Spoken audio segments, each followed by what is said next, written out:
Amigos, estamos aquí en la librería Ibero, en Larcomar, rodeado de libros para hablar de literatura. Estamos muy apenados porque lamentablemente ha fallecido hace unos días el poeta peruano, el querido poeta peruano Enrique Chirinos. Además, en los días siguientes fallecieron los escritores Humberto Eco y Harper Lee. Así que este es un programa un poco dedicado a esos tres grandes escritores. Pero en esta edición del programa tendremos la presencia del interesante y estupendo escritor peruano Gustavo Rodríguez. Él viene a hablarnos de su más reciente novela, República de la Papaya, publicado por Planeta. Y además tendremos, como siempre, nuestra clásica sección de recomendaciones de libros y el rescate libresco de esta edición del programa. Así que amigos, los dejamos con la entrevista con Gustavo. Amigos, estamos aquí en Librerías Ibero para conversar con Gustavo Rodríguez, que acaba de publicar la novela República de la Papaya por Planeta. Justo estamos en medio de una coyuntura política, electoral, se vienen las elecciones, y tu novela gira en torno a la política, a políticos. ¿Cómo así te surge el interés tuyo de explorar esa temática? Bueno, surge hace 4 años cuando quise instalar un drama íntimo entre una pareja de mujeres, o sea, tenía eso como una historia en primer plano. Cuando buscaba en qué entorno situarla, sentí que le debía a mi experiencia cuando alguna vez fui asesor en elecciones, en época de elecciones, ¿no? Entonces el A más B fue inmediato, ¿no? La novela plantea, digamos, estas pugnas políticas que siempre hay, pero lo interesante es que también plantea pugnas internas de la protagonista, digamos, de Paula. O sea, creo que la novela parte de ahí justamente. O sea, Claro. a mí me fascinan los dramas íntimos, las fracturas Eso te iba a decir, internas. es algo o sea, constante en tu obra. El O sea, uno entorno, piensa en el tus entorno personajes. íntimo, doméstico de los personajes que después reverberan pues en situaciones ya hasta trágicas o tragicómicas en el caso de las elecciones, ¿no? Porque estos dramas o estas cosas curiosísimas que vemos en las noticias tienen su semilla pues en estas fracturas, ¿no?, íntimas de la gente, ¿no? Una de las cosas interesantes de tus libros es la construcción de los personajes. Por lo menos para mí es la construcción de los personajes, bien cincelados. En este caso, digamos que exploras el universo político. ¿Te has inspirado en algunos políticos para construir a los personajes? O sea, no me refiero básicamente a uno en particular, pero de repente has tomado retazos de varios para construir alguno. Mi reto con estos personajes ha sido construir Frankenstein que sean monstruosos pero que sean coherentes, ¿no? Y sí, siguiendo el sentido de lo que Vargas Llosa dijo sobre el striptease al revés, ¿no? O sea, vas escarbando como si fueran matrushkas, ¿no? En ellos probablemente te encuentres en el fondo ¿no?, de los cascarones a 2 o a 3 personajes mezclados, ¿no?, que he tenido que barnizar bastante para que finalmente tengan una autonomía propia y sean creíbles dentro de su propia personalidad, ¿no? Con unos se logra más que con otros, es evidente, ¿no?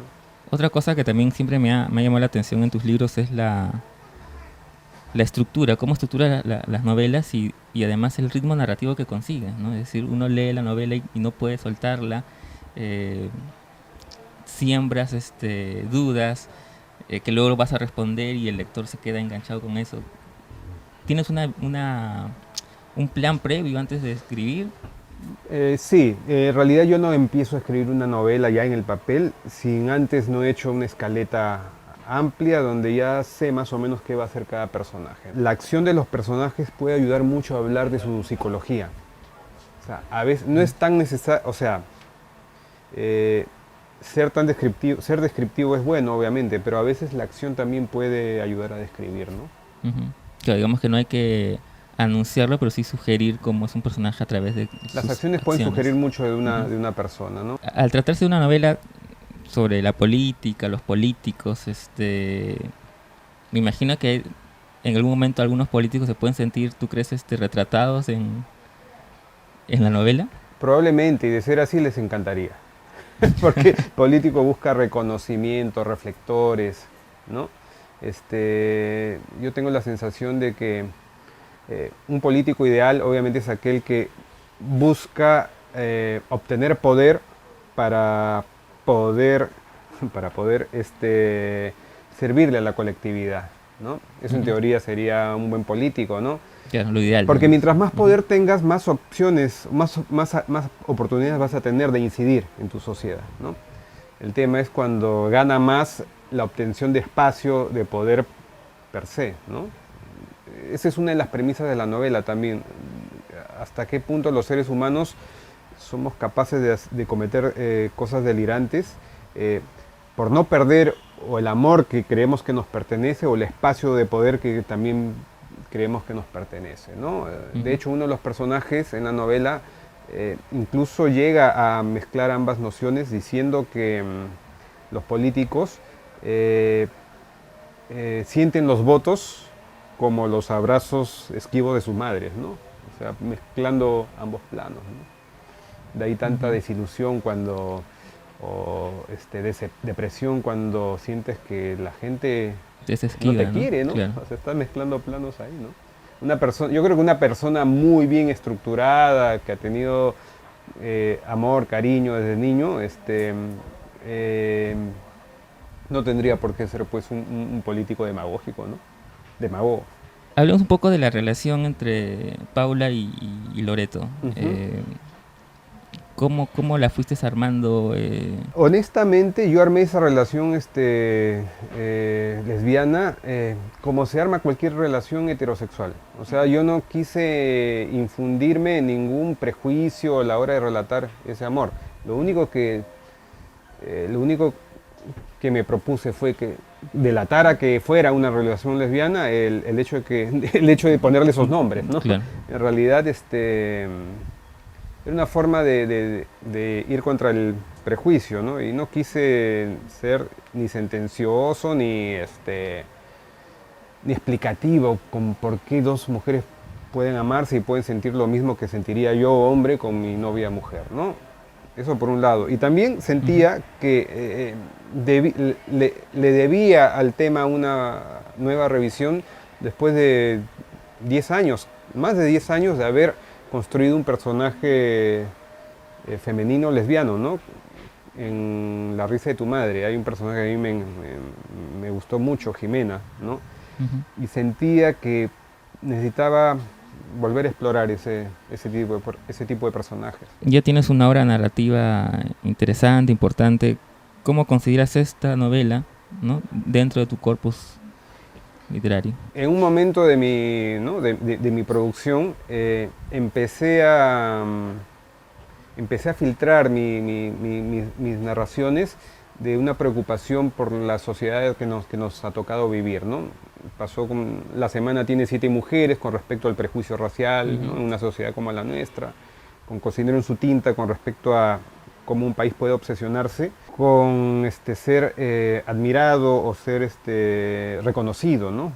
Que es lo que le pasa a los peruanos, ¿no? Y en esta tercera, en República de la Papaya, me llamaba mucho la atención el tema de cómo sociedades como las nuestras, tan poco institucionalizadas, con poca educación, con poca formación, pueden volverse locas, o sea, delirantes cada 5 años, ¿no?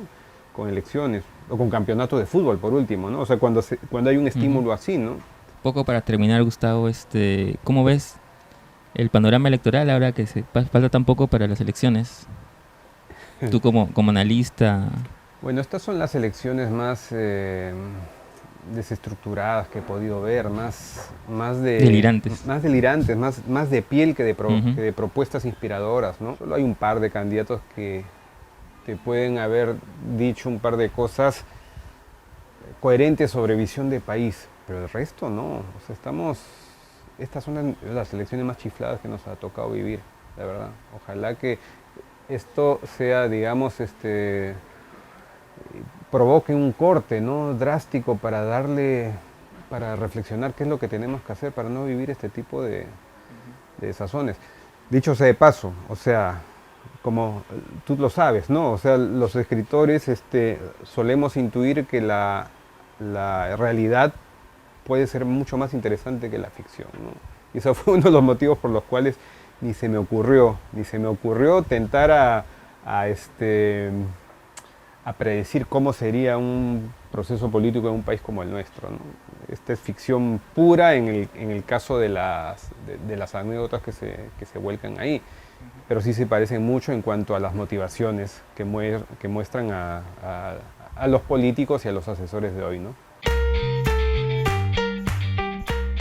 Amigos, estamos aquí en la sección de recomendaciones de libros para hablar de algunas novedades editoriales. Luego de haber escuchado la interesante entrevista con Gustavo sobre justamente el entorno político, queremos recomendarles 2 libros que tienen ese mismo tenor. Aldo Mariátegui, El octavo ensayo, publicado por Planeta.